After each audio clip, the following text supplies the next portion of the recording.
We all know that life started in water. This is something you have been learning from the junior classes, that the origin of life occurred from water. And then we all know that even today water is important for sustaining the life, and availability of water determines the productivity and distribution of land plants. We know this point very well, that if water is available to the good amount, then if it is available to a lesser area, then obviously the distribution of various types of plants is affected. So which plant will be available or which will not be available, how much area the land plants will cover, and how much productivity they will have, this all depends upon availability of water. If water is in scarcity, then productivity will decrease. Even the distribution, the plants would be found in pockets only, because there are problems with the availability of water. Now, there's a term called as precipitation mentioned in CRT also. The coming down of water in any form on land is called as precipitation. So it could be snowfall, it could be rainfall, hailstorm, sleet. These all are types of precipitation, and precipitation is the only source of water over land, because it is not possible for every animal to, or every plant or every living organism to be just next to the water body, because they have to be far from the water bodies also. So those which are far from the water bodies are supposed to be completely dependent on precipitation as a source of water. And then we can easily say that that means there are three types of plants possible. Some plants are there which are found in completely wet area, that means drenched with water. So those are called as the hygrophytes or hydrophytes. And those plants which are found in the moisture containing area are called as the mesophytes. And those plants which are found in completely dry area are called as the xerophytes. Now we all know the examples in junior classes we have been learning. Easiest example of xerophyte is opuntia. The easiest example of hydrophyte is hydra. Verisneria, in the second chapter you have learned these names. And then mesophytes, maximum plants around us are the mesophytes. Like easiest example you can say the money plant.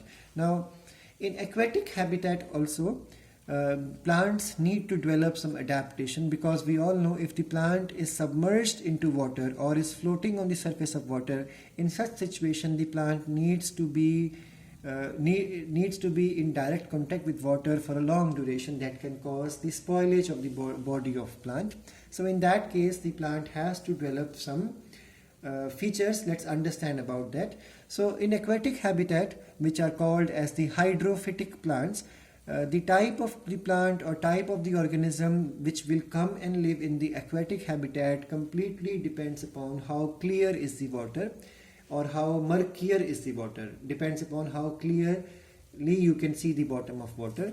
And then even the pH, because salt content of the water is going to determine the how salinity and how much pH it has. So acidity or neutrality or the alkalinity are the main points of that which organism will come into a particular type of pH containing water. Even the depths of water, because if you have gone through the 11th class books carefully, even the 12th class NCRT book says that when you talk about algae, green algae, chlorophyce, pheophyce, rhodophyce, the one which can easily be found at the depths of the water bodies is the red algae or rhodophyce, and in between it is pheophyce or the brown algae, and the topmost area is always covered with the chlorophyce or the green algae. So depth also controls what type of organisms is found at different depths of the water. In the same manner, if waves are there, now if the water is standing, a particular type of organisms or plants would be there, and if the water is moving, then how fast it moves, the waves are how strong. All these things also control the type of organism which will be there, or type of plants which will grow there.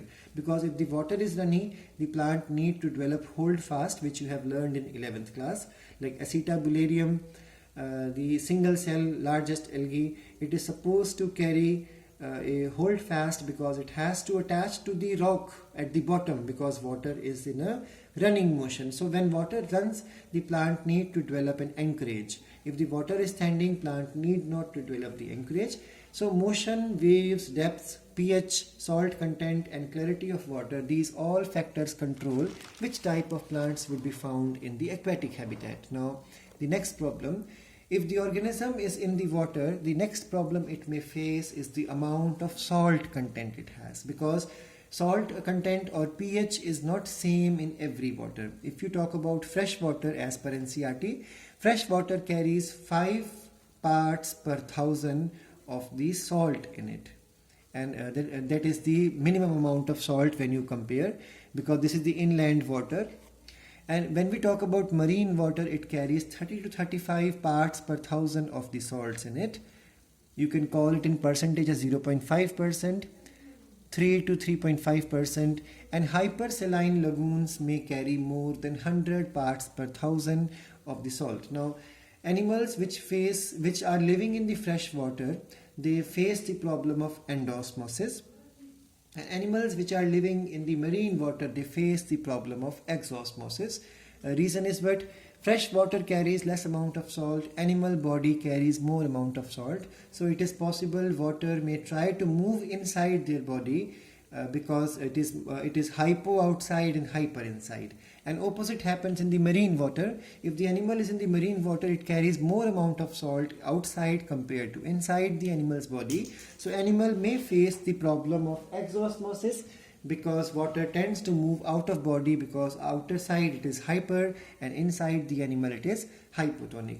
So we all know one more point, that animals, if you read from the NCERT, it clearly says that the many freshwater animals cannot live for long in seawater, and vice versa, because of the osmotic problems they would face. Now, if you shift a freshwater animal into the seawater, because the water will carry more amount of salt, the problem will start. The animal will die there after few days, because there is more salt outside. So the animal faces the problem of exosmosis, water moving out of body.